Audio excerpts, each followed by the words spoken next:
Eu sou psiquiatra e nesse vídeo vou te contar quais são as 5 características que levam ao diagnóstico da psicopatia, chamada tecnicamente de transtorno da personalidade antissocial. Apesar de esse diagnóstico ser feito só a partir de 18 anos, o psicopata começa a mostrar os primeiros sinais do transtorno obrigatoriamente antes de 15 anos de idade. E os casos mais graves, como serial killers, geralmente já mostram as características antes dos 10 anos. E é um padrão de comportamento crônico, ou seja, essa forma de agir se incorpora à personalidade do psicopata e dura muito tempo, décadas até, ou a vida inteira, se não puder ser tratado antes. 1. Falta de empatia. O psicopata não considera os direitos, desejos e sentimentos das outras pessoas. Ele não vê problema nenhum em fazer para o outro o que ele não queria que fizessem com ele. Então, se for para benefício próprio, o psicopata pode roubar, machucar, maltratar, assediar, destruir propriedade alheia ou até fazer coisas ilegais e sem demonstrar um pingo de remorso por isso. Em casos mais graves, ele pode não criar vínculo afetivo nem com os seus filhos e não se importar muito com eles. 2. Desonestidade. O psicopata geralmente é um grande mentiroso. Enganar e manipular é o que ele mais faz. Ele mente muito e mente sobre coisas importantes. Pode falsificar assinaturas se for preciso,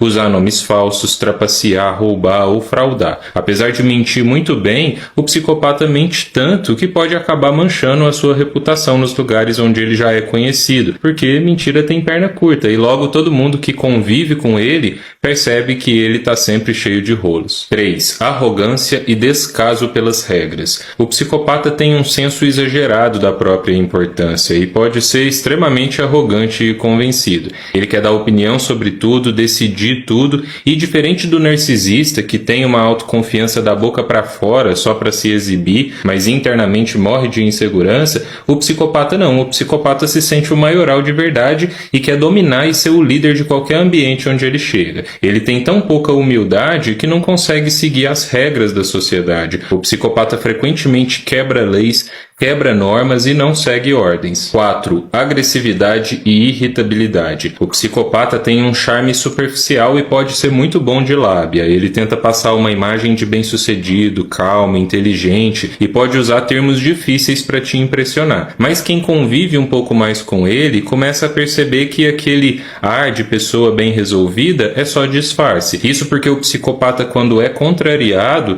tende a mostrar uma outra face. Se as coisas não saírem exatamente como ele quer, ele pode se irritar muito e ficar extremamente agressivo. Pode até se envolver em brigas físicas ou espancar um parceiro ou um filho, por exemplo. No caso das mulheres psicopatas, às vezes a agressividade física não está tão presente, e sim uma agressividade mais sutil, velada, na forma de fofoca, inveja ou comportamento passivo-agressivo. E 5. Impulsividade e irresponsabilidade. O psicopata toma as decisões no calor do momento, sem pensar nas consequências para ele mesmo ou para os outros. E pode mudar repentinamente de emprego, cidade, relacionamento ou moradia e não demonstrar preocupação pela própria segurança ou das outras pessoas. Então ele pode dirigir de forma perigosa, ter problemas sérios com o uso de drogas ou outras compulsões, como por apostas, por exemplo, que é muito comum, ter comportamento sexual de risco ou negligenciar os cuidados com um filho. A irresponsabilidade também pode ser uma marca do psicopata, que muitas vezes falha em manter um estudo ou um trabalho por muito tempo ou em pagar suas dívidas em dia. Vale lembrar que no longo prazo o psicopata pode acabar sofrendo muito pelas consequências dos seus atos para ele mesmo, já que ele pode ser muito autodestrutivo